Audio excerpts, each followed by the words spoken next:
नमस्कार, आपने देखना शुरू कर दिया है बीआरजी न्यूज। दिन भर की कुछ अहम और खास खबरों के साथ बीआरजी न्यूज रूम में आप सबका स्वागत है। खबरों का सिलसिला शुरू करने से पहले एक नजर आज की सुर्खियों पर। भारत में कोरोना के मामलों में कमी दर्ज की गई। एक्टिव केस बीते सप्ताह के मुकाबले हुए कम।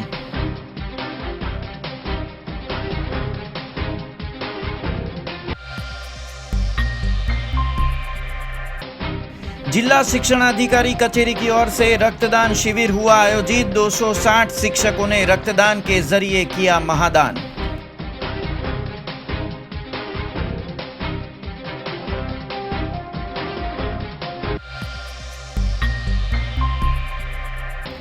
गुजरात की राजनीति के दिग्गज नेता शंकर सिंह वाघेला का बड़ौदा दौरा। केंद्र और राज्य सरकार को आड़े हाथों लेते शंकर सिंह वाघेला।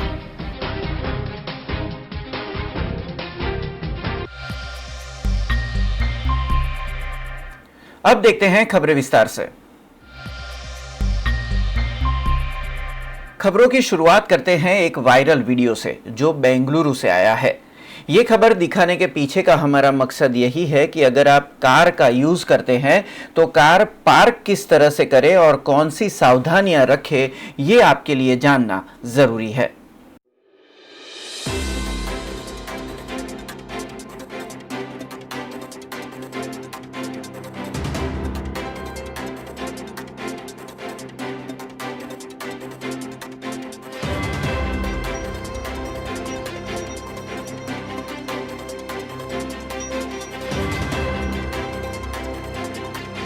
अगर आप कार पार्क करते हैं और वो भी बिना हैंड ब्रेक लगाए या फिर कार के गियर को न्यूट्रल में रखे तो ये वीडियो और ये खबर आपको देखनी बेहद ज़रूरी है।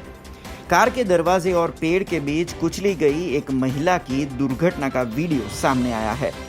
बताया जा रहा है कि ये वीडियो और ये सीसीटीवी फुटेज बेंगलुरु का है, जहां पर सदाशिव नगर में रहती 45 वर्षीय महिला से एक हादसा हुआ और मौके पर ही उसकी मौत हो गई।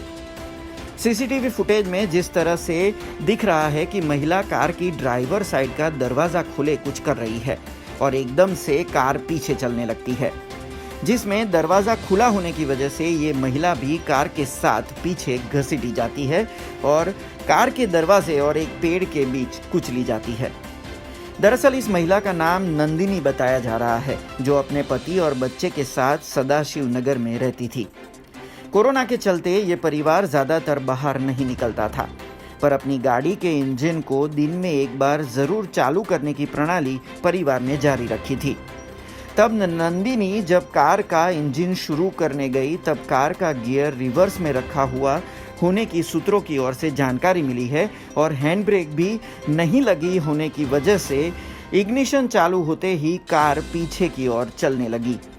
नंदिनी अभी कुछ समझे उससे पहले तो दरवाजे के साथ वो भी खींची गई और पास में आए पेड़ से टकराई। ये टकराव इतना घातक था कि नंदिनी की मौके पर ही मौत हो गई। सदाशिव नगर के नंदिनी के घर के सामने लगे सीसीटीवी में ये पूरी घटना कैद हो गई। सदाशिव नगर ट्रैफिक पुलिस ने आत्म दुर्घटना का मामला दर्ज किया है, पर कार के अंदर बैठे बिना और गियर और हैंड ब्रेक की जांच किए बिना कार शुरू करना कितना घातक हो सकता है, ये इस सीसीटीवी फुटेज में साफ साफ नजर आ रहा है।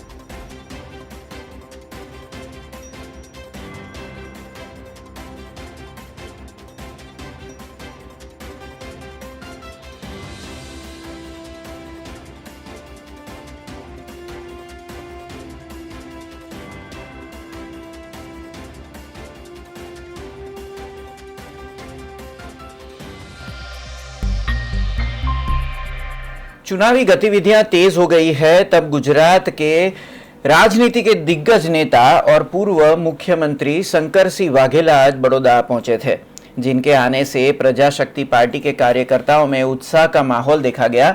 वहीं शंकर सिंह वाघेला ने केंद्र सरकार और राज्य सरकार पर प्रहार किए। गुजरात की राजनीति के दिग्गज नेता और पूर्व मुख्यमंत्री शंकर सिंह वाघेला अब चुनावी रणनीति में सक्रिय हो गए हैं। आज शंकर सिंह वाघेला करजन और डांग के दौरे पर निकले थे। तब बड़ौदा में भी वो प्रजाशक्ति पार्टी के कार्यकर्ताओं से मिले। स्थानिक स्वराज के चुनाव समेत विधानसभा के उपचुनाव की हलचल के बीच शंकर सिंह वाघेला का ये दौरा कार्यकर्ताओं में नया जोश पूरता नजर आया। वहीं शंकर सिंह वाघेला मीडिया से भी रूबरू हुए। तब मेयर की सीट पर आदिवासी कुशल प्रतिनिधि को चुनने की अपील उन्होंने जनता से की थी।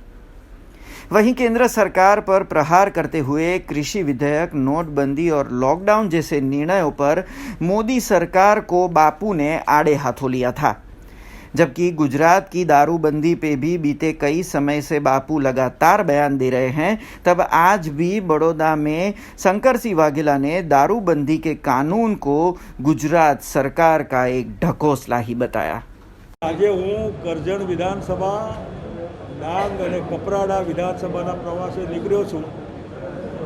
વડોદરામાં કેટલાક આગેવાનો મારી પાસે આવ્યા હતા કે અમારે તમારી પાર્ટીમાં, પ્રજાશક્તિ પાર્ટીમાં જોડાવું છે, જેમાં ડૉક્ટર રાઠોડ સાહેબ પૂર્વ મેયર આપણા એ અધ્યક્ષ છે, અને કેટલાક આજની શરાબબંધીની નીતિના વિરોધમાં મળવા માગતા હતા। જે રેસકોર્સના સર્કલ ઉપર મને 10-15 મિત્રો અને પ્રેસના મિત્રો ત્યાં મળ્યા, ને એમને મળીને અહીં કાર્યકર્તાઓને મળવા માટે આવ્યું છે।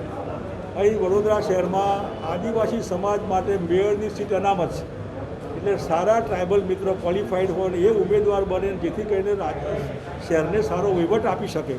ખાલી ફોર્માલિટી અનામતનો જે લોકો નેગેટિવ થાય છે એ ઘણી વખતે રૂટીન થઈ જાય, પણ ક્વોલિફાઈડ ટ્રાઇબલને મૂકો જે સારો એડમિનિસ્ટ્રેટર હોય એ મેયર બને તો સારો વહીવટ કરી શકે, એટલે એની છડા પર વિશ્લેષણ કરવા માટે ખાસ આવ્યો છું।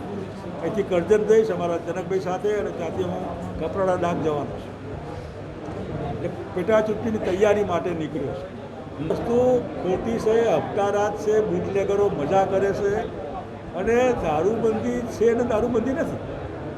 1 કિલોમીટર એવું નથી જ્યાં આ ન મળતું હોય, એનો અર્થ કંઈ ગડબડ છે, આ સિસ્ટમ ખોટી છે। દમણ ખુલ્લું હોય, સેલવાસા ખુલ્લું હોય, ઉદયપુર ખુલ્લું હોય, મુંબઈ ખુલ્લું હોય, આ નીતિ સફળ ન થાય, ખોટી નીતિ છે। આ નીતિથી લોકોના ઘર ભરવાના છે, અને કાયદોની વ્યવસ્થામાં ગડબડ થવાની પૂરી શક્યતાઓ મારો આ બંધી છે, એને ખોલી નાખીને પ્રજાનું ભલું થાય। લેટ પીપલ રિયલાઇઝ કે ભાઈ અમારે ખાવું ને શું ખાવું, શું પીવું, એમને નક્કી કરવા જોઈએ। અને તમારું જે બીજેપીનું રાજ છે એમાંય બંધી કરો, તો પછી મધ્યપ્રદેશ બંધી કરો, એમ કર્ણાટકમાં બંધી કરો, ત્યાં તો બંધી કરવી નથી। નહીં ગાંધીજીના નામે ને ગુજરાતના નામે ને બેન દીકરીઓનું આમ થાય તેમ બીજે ક્યાંય કંઈ નથી થતું। દિલ્હીની બેન દીકરી આપણી બેન દીકરી નથી। એ ખેડૂતોને એને જોઈએ સસ્તું બિયારણ, સસ્તું ખાતર, સસ્તું પાણી, પાકે એના સારા ભાવ।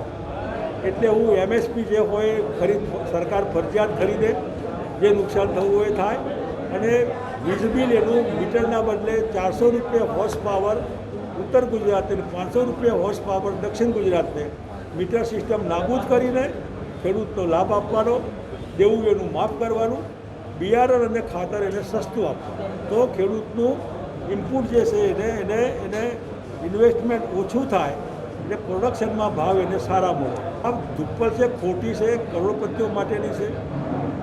દિલ્હીની સરકાર કોઈમાં ન પડે તો સારું, જેમાં પડે એમાં લાય લાગે છે, એટલે એ એવા ખોટા લોકોના હાથમાં દિલ્હીનું તંત્ર આવ્યું છે, જેને કંઈ આવડતું નથી।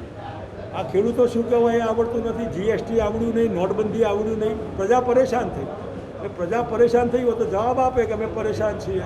એ સમજણ વગર કર્યું હોય ને એમાં આવું થાય।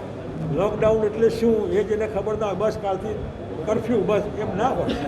તમે 4 કલાકના બદલે 40 કલાક પછી તમારે લોકડાઉન કરવું હતું ને, એટલે જેને કંઈ સમજણ નથી કે શું થાય આનાથી, એ અને જે 24 અવર ચાલતી મશીનરી હોય એને બી લોકડાઉન ન કરાય।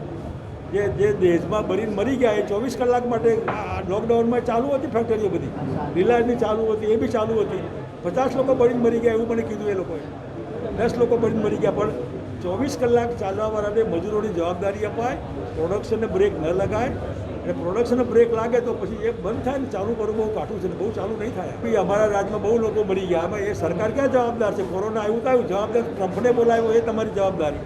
તમે ઇન્ટરનેશનલ એરપોર્ટ પર પેસેન્જરો ઉતરાય અને 15 દિવસ તમારે ક્વોરન્ટાઇન કરવા, એ તમે નહીં કરી। એટલે સરકારને સમજણ નથી કે આ કોરોના શું છે ને કેમ કંટ્રોલ કરાય। આંકડા છુપાવવાથી કોરોના ઓછો નથી થવાનો, ઓછો કેમ થાય એનો વિચાર કરવો, જેના મૂળમાં જવું જોઈએ। शहर के वुमेन एम्पावरमेंट ग्रुप की ओर से एक वेबिनार आयोजित किया गया, जिसमें खास तौर पर इस कोरोना के समय में घर में किस तरह से सकारात्मक वातावरण रखा जाए, इसके ऊपर मोटिवेशनल स्पीकर की ओर से संवाद किया गया। बड़ौदा शहर में वुमेन एम्पावरमेंट ग्रुप की ओर से एक वेबिनार आयोजित किया गया था, जिसमें कोविड-19 और कोरोना वायरस की मौजूदगी के बीच जीवन जीने की प्रणाली पर चर्चा की गई। जिंदगी जीले के शीर्षक तले मोटिवेशनल स्पीकर राजीव मणियार की ओर से संवाद किया गया था, जिसमें वुमेन एम्पावरमेंट ग्रुप की महिलाएं जुड़ी थी। मोटिवेशनल स्पीकर की ओर से कोरोना के समय में परिवार और घर का माहौल किस तरह से सकारात्मक ऊर्जा से भरा रखना है, उसके लिए टिप्स दिए गए थे। ये पूरे वेबिनार की पहल ममता शाह और नीलम नागर की अगुवाई में की गई थी। આ 100% કહી શકું તમારો પુરુષ સૌથી વધારે ઇમોશનલ છે. સ્ત્રીઓ ગમે ત્યારે ગમે ત્યાં રડી લઈ શકે છે, કાઢી શકે છે, પુરુષ નથી કાઢી શકતો. કારણ કે બાળક હતો ને ત્યારનો એના મનમાં એમ લાગે શું છોકરીની જેમ રડે છે. એટલે એક પુરુષને રડતા બહુ જ ડર લાગે છે. એ એકવાર જો કદાચ તમારી પાસે રડવા બી માંગતો હોય ને, જો એકવાર એ રડી લેશે ને તો હું તમને કહું જિંદગીભરનો તમારો ગુલામ થઈ જશે. તમારો વર્ગ તમારો ગુલામ થઈ જશે. મારો શબ્દ યાદ રાખજો, એક પુરુષ તરીકે કહું અને એ 100%ની ખાતરી જોડે. નમસ્કાર મિત્રો, આજે સાંજે વુમન એમ્પાવરમેન્ટ ગ્રુપ દ્વારા મમતાબેન અને નીલમબેન દ્વારા યોજાયેલ આ ઓનલાઈન સેમિનારની અંદર કે જેની અંદર કોવિડને લઈને અત્યારે જે લોકો અને એમના ખાસ કરીને એમના ગ્રુપની બહેનો, આટલી બધી બહેનો કે જે પોતાના અત્યારના પ્રોબ્લેમ્સને લઈને થોડી ત્રસ્ત છે, શું કરવું એ ખબર નથી પડતી, તે જિંદગી કેવી રીતે જીવી શકાય, એટલે જિંદગી જીવવાની મજા કઈ રીતે લઈ શકાય એના ઉપર આજે આયોજન કર્યું. લગભગ 1.5 કલાક અને 100થી વધુ બહેનોએ આની અંદર ભાગ લીધો અને જાત જાતના પ્રશ્નો પૂછી અને ખાસ કરીને પોતાના મનની અંદરની વાતો અમારી જોડે શેર કરી. એના માટે હું ખાસ મમતાબેનનો, નીલમબેનનો અને તમામ વુમન એમ્પાવરમેન્ટ ગ્રુપની અંદર જે બહેનોએ ખાસ કરીને એક્ટિવલી ભાગ લીધો હતો એ દરેકનો હું આભાર માનું છું. वीवाईओ यानी कि वल्लभ यूथ ऑर्गेनाइजेशन, जो लगातार इस कोरोना काल में समाज सेवा का कार्य कर रहा है, तब आज वीवाईओ की ओर से व्रजधाम आध्यात्मिक संकुल में रक्तदान शिविर आयोजित किया गया। वीवाईओ की ओर से आज मांजलपुर स्थित व्रजधाम आध्यात्मिक संकुल में रक्तदान शिविर आयोजित किया गया। कोरोना महामारी के इस समय में रक्त आपूर्ति को सुचारू रखने रक्तदान जरूरी है। तब संक्रमण के डर से ज़्यादातर नागरिक रक्तदान से दूर रहते हैं। तब भिन्न सामाजिक और धार्मिक संस्थाएं रक्तदान करने नागरिकों को प्रेरित कर रही है। उसी तरह वीवाईओ यानी कि वल्लभ यूथ ऑर्गेनाइजेशन की ओर से परम पूज्य व्रजराज कुमार जी महोदय के मार्गदर्शन में ये ब्लड डोनेशन कैंप किया गया, जिसमें इंदू ब्लड बैंक का सहयोग लिया गया। साथ में युवाओं के समूह छात्र सांसद के भी प्रतिनिधि वहां मौजूद रहे थे, जिन्होंने प्लाज्मा डोनेशन हेतु जागरूकता फैलाई थी। इस मौके पर परम पूज्य व्रजराज कुमार जी महोदय के साथ डॉक्टर दर्शन बैंकर और डॉक्टर विजय शाह भी मौजूद रहे। वल्लभ यूथ ऑर्गेनाइजेशन वीवाईओ તેમજ છાત્ર સાંસદ વ્રજધામ આધ્યાત્મિક સંકુલ હિન્દુ બ્લડ બેંકના સંયુક્ત ઉપક્રમે આજે અહીંયા બ્લડ ડોનેશન કેમ્પનું આયોજન કરવામાં આવ્યું છે, તેમજ પ્લાઝમા ડોનેશન માટેની એલિજિબિલિટી ચેકિંગ માટે એન્ટીબોડી ટેસ્ટિંગનું પણ અહીંયા આયોજન ગોઠવવામાં આવ્યું છે. કોરોનાના મહામારીના વચ્ચે પ્લાઝમા થેરેપી એ ખૂબ જ સફળ ગઈ છે. જ્યારે કોરોના કોઈને થાય છે અને એને અગર પ્લાઝમા આપવામાં આવે છે તો બહુ જલ્દી એની રિકવરી આવતી હોય છે એવું નિષ્ણાતોનું માનવું છે. વિદેશોમાં પણ ઘણા બધા દેશોમાં હવે આ પ્લાઝમા થેરેપી એ શરૂ થઈ ગઈ છે. ત્યારે એવા સમયના અંદર અગર કોરોના કોઈને થયું છે અને ભગવાનની દયાથી એ સાજા થયા છે તો નિશ્ચિત એ લોકો આગળ આવે, એન્ટીબોડી ટેસ્ટિંગ કરાવે અને અગર એલિજિબિલિટી સાથે થાય તો ચોક્કસ પ્લાઝમા ડોનેટ કરે અને બીજાને પણ આપણે રક્ષણ પ્રદાન કરીએ, આપણી પણ સુરક્ષા કરીએ, બીજાની પણ આપણે સુરક્ષા કરીએ. અને એ આયોજન અહીંયા ગોઠવવામાં આવ્યું છે વીવાઈઓ છાત્ર સાંસદના તત્વાવધાનમાં કે વધુને વધુ લોકોને અમે આ અભિયાનના અંદર જોડી શકીએ. કુનાલભાઈ છાત્ર સાંસદના માધ્યમથી આ ઇનિશિયેટિવની લીડ લેવામાં આવી હતી. વીવાઈઓ એને સપોર્ટ કર્યો છે અને જ્યારે જ્યારે આવા કોઈ પણ સમાજ ઉપયોગી કાર્ય હશે વલ્લભ યુથ ઓર્ગેનાઇઝેશન હંમેશા એવા કાર્યોને સમર્થન આપતું રહેશે. कोरोना महामारी के समय में नवरात्र के रंग फीके हैं, तब इससे जुड़े चनिया चोली और आभूषणों के व्यापार से जुड़े व्यापारियों की खस्ता हालत है। वहीं इससे जुड़े गृह उद्योग के कारीगरों पर भी सीधी असर हुई है। कोरोना महामारी के बीच नवरात्र के त्योहार पर भी अब रोक लग गई है। राज्य सरकार की गाइडलाइन के तहत अब नवरात्र भी नागरिकों को अपने घरों में परिवार के बीच मनाना है। तब नवरात्र की चनिया चोली और साजो श्रृंगार के व्यवसाय से जुड़े लोगों पर सीधी असर हुई है। साथ में चनिया चोली बनाने और ज्वेलरी बनाने के गृह उद्योग से जुड़े कारीगरों पर इसकी सीधी असर हुई है। बड़ौदा के चनिया चोली की मांग नवरात्र के समय में विदेशों में भी रहती है, पर इस वर्ष कोविड-19 के चलते विदेशों में भी सभी सार्वजनिक आयोजन बंद है। तब इस साल चनिया चोली और आभूषणों के व्यवसाय से जुड़े व्यापारियों को नुकसान झेलना पड़ा है। साथ में फैशन डिजाइनर इंडस्ट्रीज पर भी नवरात्र के गरबा आयोजन की रोक ने बुरी असर डाली है। एक्चुअली एवरी યર નવરાત્રિમાં તો અમે લોકો લગભગ 50 to 60 જેટલા ચણિયાચોળીનો મેક ટુ ઓર્ડર બનાવીએ છીએ, રેડીમેડ બી અમે બનાવીને રાખીએ છીએ, પણ સેલ કરીએ છીએ। પ્લસ યુએસથી બી અમારે ઓર્ડર હોય છે, તો અમે ત્યાં પણ લગભગ 30-40 પીસ અમે લોકો એવરી યર પાર્સલ કરતા હોઈએ છીએ। પણ આ time corona effect all over વર્લ્ડમાં હોવાથી અહીંયા તો હમણાં તો કોઈ ઓર્ડર નથી, પ્લસ કશે ગરબા પણ નથી। શેરી ગરબાનું બી જે સરકાર કહેતી હતી એ બી અત્યારે એમણે કેન્સલ કર્યું છે, એટલે કોઈ ઓર્ડર ના હોવાને કારણે અત્યારે અમારી પાસે એવું કંઈ કામ બી નથી। ઇવન યુએસને બધે બીજે બધા પાર્સલ જતા હતા, એ પણ ત્યાં પણ આ કોરોના ઇફેક્ટથી અત્યારે કોઈ કામ નથી। એટલે હમણાં તો બસ જ્વેલરીમાં ને એમાં કોઈ અત્યારે અમને કોઈ સારો રિસ્પોન્સ નથી, ક્યાં નથી। એટલે મારા જ પોતાના લગભગ 7 થી 8 કારીગર છે જે હેન્ડવર્ક કરે છે, મશીન વર્ક કરે છે, પ્લસ સ્ટિચિંગનું કામ કરે છે। એ બધા જ અત્યારે એવું છે કે એમની પાસે અમારી પાસે કામ નથી, તો અમે એ લોકોને બી કંઈ કામ આપી નથી શકતા।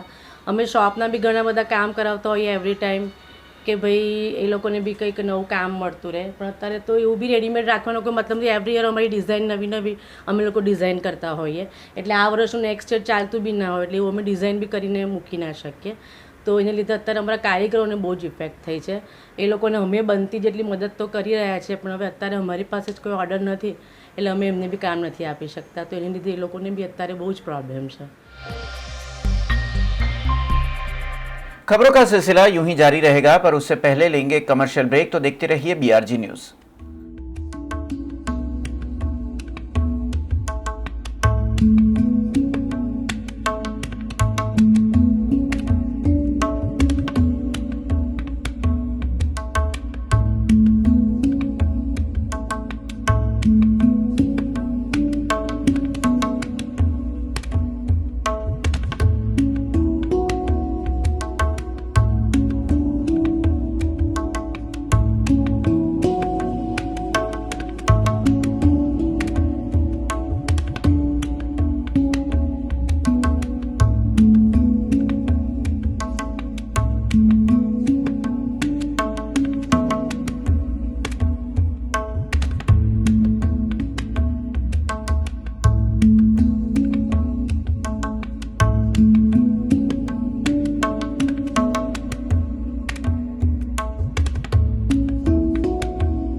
ब्रेक के बाद फिर से आप सबका स्वागत है।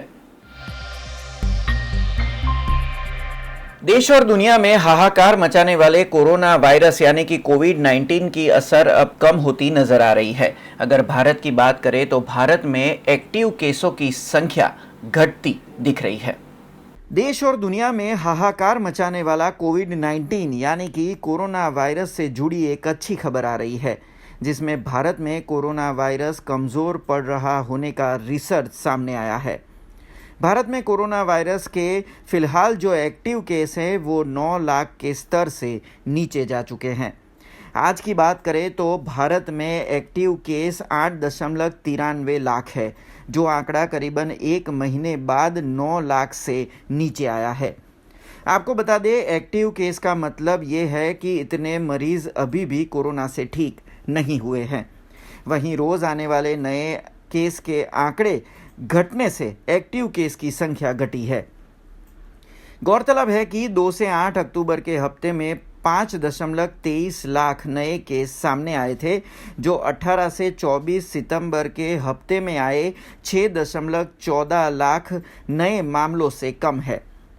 भारत में अब तक कोरोना के मामले 69 लाख के पार पहुंच चुके हैं, जिनमें 1 लाख से ज़्यादा लोगों ने कोरोना से अपनी जान गंवाई है।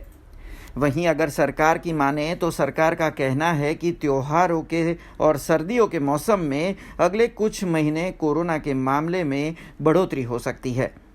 इसी वजह से पीएम मोदी ने कोरोना के खिलाफ जागरूकता के लिए कैंपेन लॉन्च किया है, जिसमें मास्क पहनना, बार बार हाथ धोना और 2 गज की दूरी रखने की सलाह दी जा रही है। बड़ौदा जिला शिक्षण अधिकारी कचेरी की ओर से आज रक्तदान शिविर आयोजित किया गया, जिसमें बड़ौदा शहर जिले के करीबन 260 शिक्षक और शिक्षा क्षेत्र से जुड़े कर्मियों ने रक्तदान किया था। कोरोना काल में विद्यादान के जरिए राष्ट्र निर्माण करते शिक्षकों के समाज सेवा की ये तस्वीरें हैं। जिला शिक्षण अधिकारी कचेरी और शहर जिला शैक्षणिक संघ संकलन समिति की ओर से रक्तदान शिविर आयोजित किया गया, जिसमें बड़ौदा शहर जिले के 260 शिक्षक एवं शैक्षणिक क्षेत्र से जुड़े कर्मियों ने रजिस्ट्रेशन करवाया था। कोरोना के समय में मरीजों के इलाज में रक्त की ज़रूरत को पूरी करने ये प्रयास शिक्षण विभाग की ओर से किया गया, जिसमें करीबन 300 यूनिट रक्त इकट्ठा करने का लक्ष्य रखा गया है। साथ में नगर प्राथमिक शिक्षण विभाग के भी शिक्षकों ने इस सेवा कार्य में अपना योगदान दिया था, जिसमें सांसद रंजनबेन भट्ट और मेयर जिगीशाबेन सेठ भी शिक्षकों की हौसला अफजाई करने पहुंचे थे। ये पूरा ब्लड डोनेशन कैंप जिला शिक्षण अधिकारी की अगुवाई में किया गया। कोरोना विश्व महामारी है। कोविड-19 में આપણે બધા જ અત્યારે પણ જીવી રહ્યા છે, ફરી રહ્યા છે અને કોવિડના નીતિ નિયમોનું પાલન કરીને આપણે સૌએ રૂટિન આપણી જિંદગીમાં જે કંઈ કાર્ય કરવાનું છે એ કરવાનું જ છે। રીતિ શ્રેયસ સ્કૂલમાં માજલપુર જિલ્લા શિક્ષણાધિકારી, ડીઓ કચેરી અને નગર પ્રાથમિક શિક્ષણ સમિતિની શિક્ષકો આ તમામ જિલ્લાના અને શહેરના શિક્ષકોએ ભેગા થઈને બીજા સ્ટેપમાં આજે બ્લડ ડોનેશન કેમ્પ રાખ્યો છે અને તેઓ પોતાના બ્લડ થકી આજે સમાજની સેવા કરવા જઈ રહ્યા છે। જેને બ્લડની જરૂર છે તેમને બ્લડ આપી રહ્યા છે। ડીઓ કચેરી, જિલ્લા શિક્ષણાધિકારી અને વડોદરા નગર પ્રાથમિક શિક્ષણ સમિતિ તમામ અમારા ચેરમેનશ્રી, સદસ્યશ્રી અને તમામ સ્ટાફને ખૂબ અભિનંદન આપું છું, ખાસ શિક્ષકોને અભિનંદન। કોવિડ-19ની વૈશ્વિક મહામારીને ધ્યાનમાં રાખીને જિલ્લા શિક્ષણાધિકારી કચેરી વડોદરા અને જિલ્લા શૈક્ષણિક સંઘ સંકલન સમિતિ વડોદરા દ્વારા આયોજિત આજનો રક્તદાન કેમ્પ છે। આ કેમ્પની અંદર વડોદરા શહેર અને જિલ્લાના માધ્યમિક અને ઉત્તર માધ્યમિક શાળાના શિક્ષકો, આચાર્યો, સંચાલકો, બિન શૈક્ષણિક કર્મચારીઓ એ તમામ મળીને અત્યાર સુધીમાં 260થી પણ વધારે રજિસ્ટ્રેશન થયું છે અને એ તમામ જે કર્મચારીઓ છે એ આજે સ્વૈચ્છિક રીતે અહીંયા રક્તદાન કરવાના છે। આ ઉપરાંત જિલ્લા પ્રાથમિક અહીંયા નગર પ્રાથમિક શિક્ષણ સમિતિના જે શિક્ષકો છે એ પણ સ્વૈચ્છિક રીતે આ રક્તદાન કેમ્પની અંદર જોડાવાના છે। અમુક શિક્ષકો આવી પણ ગયા છે, એટલે અમારો અંદાજ છે કે આજે લગભગ 300થી વધારે બોટલ રક્ત અહીંયાથી એકઠું કરવામાં આવશે। कोरोना संक्रमण से बड़ौदा में कई नागरिकों की अकाल मृत्यु हो गई है और इस अकाल मृतकों की आत्मा की शांति के लिए आज बड़ौदा शहर के तरसाली मुक्ति धाम में सामाजिक सेवकों की ओर से विष्णु हवन किया गया। कोरोना संक्रमण से अकाल मृत व्यक्तियों की आत्मा की शांति के लिए आज बड़ौदा शहर में हवन किया गया था। तरसाली मुक्ति धाम में शहर के सामाजिक कार्यकर्ताओं की ओर से ये धार्मिक कार्य किया गया। भगवान विष्णु को अर्पित करते हुए किए गए इस विशेष पूजन में बड़ौदा में महामारी से हुई मृत्यु, जो अकाल मृत्यु मानी जाती है, उसमें अपनी जान गंवाने वाले मृतकों की आत्मा की शांति के लिए हिंदू रीति रिवाज से धार्मिक पूजन किए गए थे। कोविड-19 के चलते शहर में कई ऐसी मौतें हुई है जिनका अग्नि संस्कार नहीं हो सका है। क्योंकि कोरोना की गाइडलाइन के तहत गैस चिता में उनके अंतिम संस्कार हुए हैं। उन सभी अतृप्त आत्माओं के लिए आज तरसाली मुक्तिधाम में विष्णु पूजन किया गया था। કોરોનાની મહામારીના કારણે જે કોઈ પણ અવસાન થયા છે મહામારીના કારણે તે દરેક અવસાન ક્યાંક ને ક્યાંક અકાળે અવસાન છે અને જે પ્રણાલી પૂરી ન થતી હોવાથી કારણ કે નોમ સેવા છે વ્યવસ્થા એવી છે કે તેમને અગ્નિદાહ પણ ઘણી વખત નથી આપી શકતો મુખાગ્નિની વાત કરીએ તો આ બધા દેહ અવગતે કહેવાય આવા દેહોને સદગતિ મળે એ સદગત આત્માઓને પ્રેત્યોનીમાંથી મુક્તિ મળે અને વૈકુંઠમાં વાસ થાય તેવી કલ્પના સહિત આ યજ્ઞનું આયોજન કરવામાં આવ્યું। આ યજ્ઞ વૈકુંઠના માલિક ભગવાન વિષ્ણુલોકને એટલે વિષ્ણુને અર્ચિત કરીને આ કરવામાં આવ્યો છે કારણ કે આવા જે પ્રેતાત્માઓ છે તે દરેક યોનિમાંથી મુક્ત થઈ અને સદગત થઈને સ્વર્ગલોકને પામે વૈકુંઠને પામે એવી પરિકલ્પના સાથે આ યજ્ઞ છે। આના પછી પણ બીજા આયોજનો છે કે જેની અંદર બીજા ધર્મના લોકો પણ આવી જ રીતે ત્યાં આગળ પ્રાર્થના કરશું। આ તરસાલીનું મુક્તિધામ છે જે અમે એક આયોજન વિચાર્યું કે આપણે પેપરોમાં વાંચીએ છીએ કે મહામારીમાં પૂરા વિશ્વમાં હજારો લોકો લાખો લોકો મરી ગયા અને આપણે 2 દિવસ પહેલાં મીડિયામાં જોયું કે અસ્થિઓ 900 અસ્થિઓ એવી પડી છે જેને કોઈ લેવા આવનાર નથી। તો અમને એક પ્રેરણા મળી કે ખરેખર જે વિશ્વમાં મહામારી જે ફેલાઈ છે એમાં જેટલા જીવો અવગત્ય ગયા છે તો એ લોકોના ઉદ્ધારનું શું। અમે હિન્દુ સનાતન ધર્મને માનનારા લોકો છે અને ભારતમાં તો સર્વ ધર્મ સમાન છે હિન્દુ મુસ્લિમ શીખ ઈસાઈ તો આટલા બધા લોકો છે એમના જે સદગતોને મરણ થયું છે જો અગ્નિદાહ પણ નથી આપી શક્યા અને એમની ક્રિયાકર્મ પણ નથી કરી શક્યા તો અમે આદેશ બાપુને વાત કરી કે અમારે એક આયોજન સ્મશાનમાં આવું કરવું છે તો એમણે કીધું આવો અમારા સ્મશાનમાં અમારું સ્મશાન છે જે દત્તક લીધેલું છે ત્યાં તમે આ હવન કરી શકો છો। આ હવનની અમને એક જ ઈચ્છા છે કે સ્મશાન એટલે ભોલેનાથ ભોલેનાથ એટલે કેવું કે સ્મશાનના વાસીએ ભભૂતિ રમાવે છે સ્મશાનની તો અમને એક વિચારો કે આ કર્મ સ્મશાનમાં કરીએ તો સૌથી સારું છે તો કે જે કોરોનામાં જે મરી ગયા છે જેને કોઈ વારસ આવ્યું નથી અને અગ્નિદાહ આપ્યો નથી તો એવા લોકોની મુક્તિ મળે અને સદગતિ મુક્તિ અપાવવાનો અધિકાર નથી પણ એ જે પ્રેત યોનિમાં ન ભટકે અને એમને આગળ ગતિ તરફ પ્રયાણ થાય એના માટે અમે એક આ નાનો પ્રયત્ન કર્યો છે અને હું બધા હિન્દુઓને મુસ્લિમોને ધર્મને દરેક ધર્મના લોકોને કહું છું કે તમે આ એક કાર્ય કરો જે આપણા સમાજમાં આ બધા અવગત્ય જે જીવો ફરશે એને આપણે એક રસ્તો પ્રયાણ કરીએ કે ભાઈ આ હવનથી આહુતિ આપી અને ભોલેનાથને વિનંતી કરે છે કે એ એમની ગતિ તરફ આગળ વધે અને ભટકે નહીં અને સમાજમાં એક સારું ઉદાહરણ પૂરું પડે અને આમાંથી ઘણા લોકો શીખો કે તમે હવન કરો તમારા ધર્મને ના છોડો દરેક ધર્મ પ્રમાણે ધર્મ અંતિમ વિધિ કરો અને આગળ વધો। नर्मदा जिले के अधिक कलेक्टर की अगुवाई में एक विशेष बैठक आयोजित हुई जिसमें अक्टूबर और नवंबर महीने में आते त्योहारों के उपलक्ष्य में अनलॉक 5 की गाइडलाइन का सटीक और सही तरीके से अमलीकरण करवाने के लिए एक टास्क फोर्स की रचना की गई। नर्मदा जिले के अधिक कलेक्टर की ओर से एक विशेष बैठक आयोजित की गई जिसमें अक्टूबर और नवंबर माह में आते त्योहार और अनलॉक 5 की गाइडलाइन लागू करने पर रणनीति बनाई गई। त्योहारों के समय में खास करके नर्मदा जिले के गांव और कस्बों में ज़्यादा लोगों की भीड़ इकट्ठा न हो इस हेतु से भिन्न सरकारी विभागों के अधिकारियों को जन जागृति अभियान के निर्देश दिए गए हैं और इस हेतु के लिए धार्मिक आगेवान और स्थानिक आगेवानों से बैठक करके माइक्रो प्लानिंग से इन 2 महीनों में संक्रमण ज़्यादा न फैले उसकी पहल की जाने वाली है।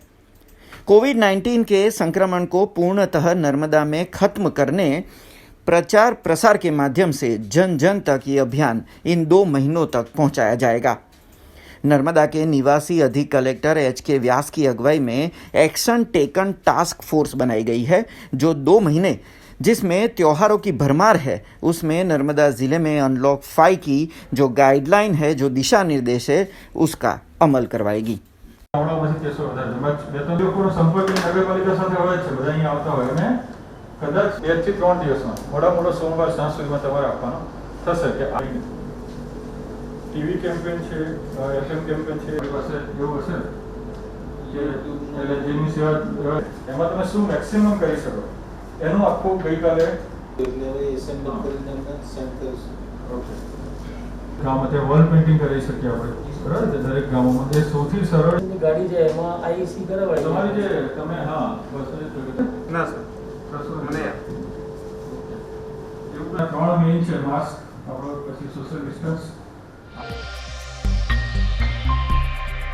बड़ौदा में कार्यरत बड़ौदा मैनेजमेंट एसोसिएशन की ओर से आने वाले 16 और 17 अक्टूबर को वार्षिक अधिवेशन रखा जाने वाला है। वर्चुअल तरीके से ये अधिवेशन रखा जाएगा, जिसमें खास तौर पर इस समय जो कोरोना महामारी चल रही है उसमें जो इंडस्ट्रीज की खस्ता हालत है उन्हें एक बार फिर पटरी पे लाने के लिए करीबन 11 मोटिवेशनल स्पीकरों की ओर से अपने विचार साझा किए जाएंगे। शहर में कार्यरत बड़ौदा मैनेजमेंट एसोसिएशन की ओर से आयोजित होने वाले वार्षिक अधिवेशन के बारे में मीडिया को जानकारी दी गई थी। 1957 से कार्यरत बड़ौदा मैनेजमेंट एसोसिएशन बीते 32 सालों से वार्षिक अधिवेशन करता आया है। इस साल इस वार्षिक अधिवेशन में कोरोना महामारी से जो इंडस्ट्रीज की हालत खस्ता हुई है उन्हें एक बार फिर पटरी पे लाने के विषय पर जाने माने वक्ता अपने विचार साझा करेंगे। आने वाले 16 और 17 अक्टूबर को ये अधिवेशन होगा, जो वर्चुअल तरीके से आयोजित किया जाएगा। करीबन 11 स्पीकर ऑनलाइन माध्यम से इसमें जुड़ेंगे और 400 से ज़्यादा भिन्न इंडस्ट्रीज़ और भिन्न क्षेत्रों से जुड़े लोग उन स्पीकरों के विचारों को जानेंगे। बड़ौदा मैनेजमेंट एसोसिएशन के इस वार्षिक अधिवेशन में अंतर्राष्ट्रीय कक्षा के स्पीकर भी हिस्सा लेने वाले हैं। आज एक पत्रकार परिषद में बड़ौदा मैनेजमेंट एसोसिएशन के पदाधिकारियों ने इस वार्षिक अधिवेशन की रूपरेखा मीडिया से साझा की थी। बड़ौदा मैनेजमेंट एसोसिएशन एक autonomous non political non profit public educational institute છે।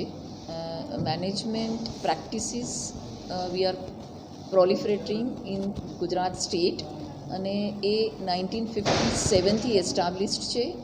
લાસ્ટ 32 યર્સથી આ એન્યુઅલ મેનેજમેન્ટ કન્વેન્શન, જેને આપણે વાર્ષિક અધિવેશન કહીએ છીએ, એ અમે ઓર્ગેનાઇઝ કરી રહ્યા છીએ દરેક અલગ અલગ થીમ પર। આ વર્ષનો જે થીમ છે એ છે survive, revive, thrive to boost economy post કોવિડ-19। એનો મતલબ એ છે કે આ પેન્ડેમિક સિચ્યુએશન પછી જે ઇન્ડસ્ટ્રીઝ અને પ્રોફેશનલ્સ જે તકલીફ ભોગી રહ્યા હોય એમને એ બધી વસ્તુઓમાંથી કેવી રીતે આપણે એજ્યુકેટ કરીને મેનેજમેન્ટ પરસેપ્શનમાં આગળ લઈને બહાર લાવીએ, અલગ અલગ વિષયો પર ધ્યાન આપીને એનું આયોજન કરવામાં આવ્યું છે। લગભગ 11 સ્પીકર્સ છે, બોથ નેશનલી એન્ડ ઇન્ટરનેશનલી। અને અમારા જે કીનોટ સ્પીકર છે એ ઓલ ઇન્ડિયા મેનેજમેન્ટ એસોસિએશન, જે અમારું પેરેન્ટ એસોસિએશન છે, એમના પ્રેસિડેન્ટ છે, એ એમનું કીનોટ સ્પીચ આપશે। અને આ 16th અને 17th ઓક્ટોબર 2020ના બંને દિવસ ઓર્ગેનાઇઝ થયેલ છે, જેમનો સમય છે સવારે 9થી સાંજના 5 વાગ્યા સુધી પહેલે દિવસે। સેકન્ડ ડે એ 9થી બપોરના 1:30 સુધી રહેશે। આજે એન્યુઅલ મેનેજમેન્ટ કન્વેન્શન જે બીએમએનું કરી રહ્યા છે એમાં એનો એક પર્પઝ ખાસ એ છે કે જે બી લોકડાઉનની જે અસર બધા ઉપર પડી, ખાસ કરીને ઇન્ડસ્ટ્રીઝ ઉપર પડી, હવે એમાંથી કેવી રીતે બહાર નીકળવાનું, કારણ કે જે બી તકલીફ આવી છે એમાંથી એક દિવસ તો બહાર નીકળવાનું છે। એટલે અમારા જે સ્પીકર્સ છે એ બહુ ઇન્ટરનેશનલી નેશનલી રિનાઉન્ડ સ્પીકર્સ છે અને એ લોકો એ થીમ ઉપર બોલવાના છે કે ભાઈ આમાંથી રિવાઈવ કેવી રીતે થવું। અને સાથે સાથે અમે સ્પિરિચ્યુઅલ ગુરુસ બી આમાં છે સ્પીકર્સમાં, એટલે એ લોકો જે મોટિવેશનલ અને સ્પિરિચ્યુઅલ બેઝ પર કેવી રીતે આપણે લોકો બહાર આવી શકે એ વિશે બોલશે। અને ખાસ એમાં ભાર એ આપવામાં આવ્યો છે કે અત્યારે સોશિયલ ડિસ્ટન્સિંગ કોરોનાના ટાઈમમાં રાખવું પડે છે અને આમાં લગભગ 250-300 પાર્ટિસિપન્ટ્સ હોય પ્લસ ઓર્ગેનાઇઝર હોય, એટલે 350-400 લોકોને તો ભેગા થતા હોય દર વર્ષે। એટલે ને એનું આપણે એક તો ગવર્મેન્ટના રૂલ્સ પ્લસ લોકોની તબિયતને ધ્યાનમાં રાખીને આપણે ઓનલાઈન રાખેલું છે, એટલે ટોટલી વર્ચ્યુઅલ પ્લેટફોર્મ ઉપર છે અને એને લીધે ઇન્ટરનેશનલ સ્પીકરને લાવવામાં બી અમને ફાયદો થયો છે। આ અમારા પગલાં છે। शहर के खंडेराव मार्केट चौराहे के पास एक कॉम्प्लेक्स में आग लगने की घटना सामने आई, जिसमें शॉर्ट सर्किट के चलते कॉम्प्लेक्स के मीटर हाउस में आग लगी थी। दमकल विभाग को इत्तला दी गई और दमकल विभाग के जवानों ने आग पे काबू पाया। शहर के खंडेराव मार्केट चौराहे के पास आग लगने की घटना की खबर सामने आई है, जिसमें व्रत सिद्धि टावर में ये घटना हुई है। व्रत सिद्धि टावर के मीटर रूम में शॉर्ट सर्किट से ये आग लगी थी। दमकल विभाग को तुरंत ही घटना की जानकारी दी गई, जिससे दमकल विभाग की टीम ने मौके पर पहुंचकर आग पे काबू पाया। लेकिन इसमें खास चर्चा और बताया जाए तो इस कॉम्प्लेक्स में फायर सेफ्टी के साधन नदारद देखे गए। जी हाँ, इस कॉम्प्लेक्स में फायर सेफ्टी के किसी भी तरह के साधन मौजूद नहीं थे, जिससे अब इस इमारत को किस तरह से फायर एनओसी मिला और अगर नहीं मिला है तो कॉम्प्लेक्स के संचालकों पर किस तरह की कार्यवाही होगी, ये देखना होगा।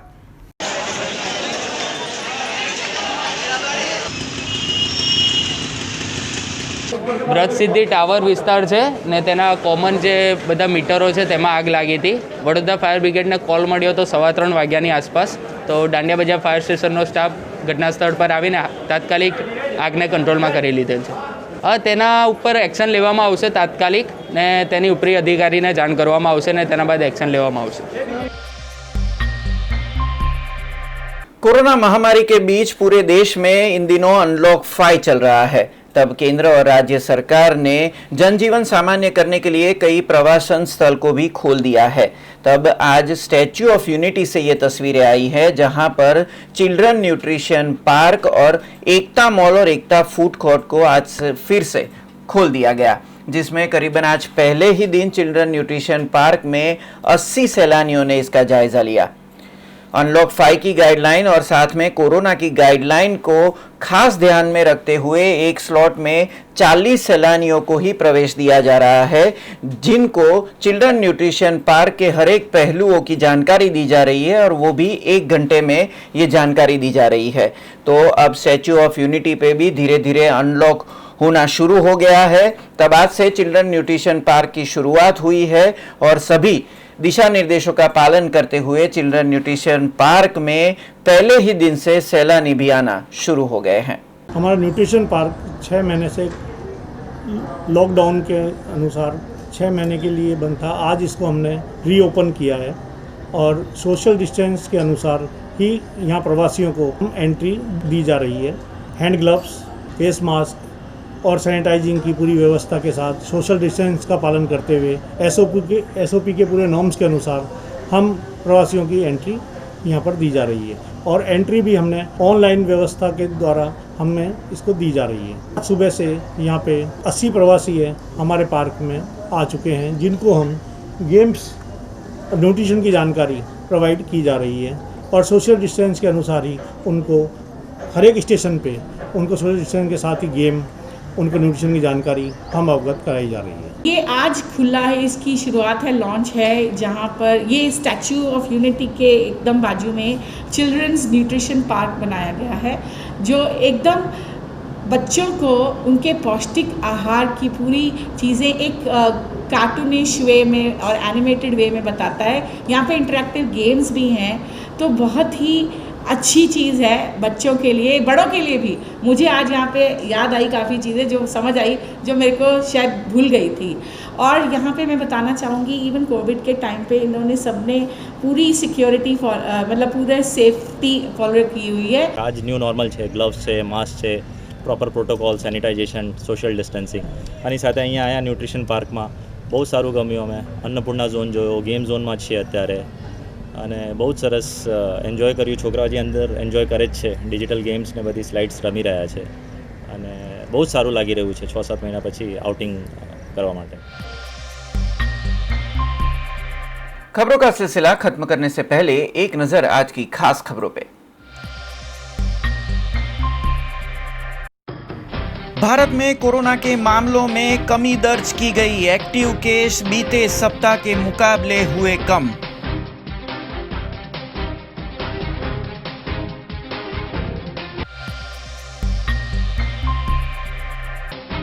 जिला शिक्षणाधिकारी कचेरी की ओर से रक्तदान शिविर हुआ आयोजित। 260 शिक्षकों ने रक्तदान के जरिए किया महादान।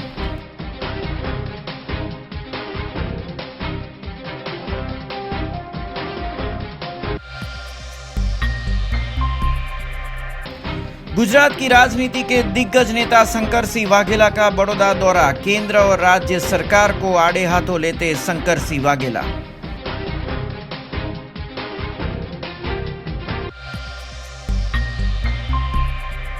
ये थी अब तक की खबरें। कल नई खबरों के साथ फिर से उपस्थित होंगे। तब तक BRG न्यूज़ की पूरी टीम को इजाजत दीजिए।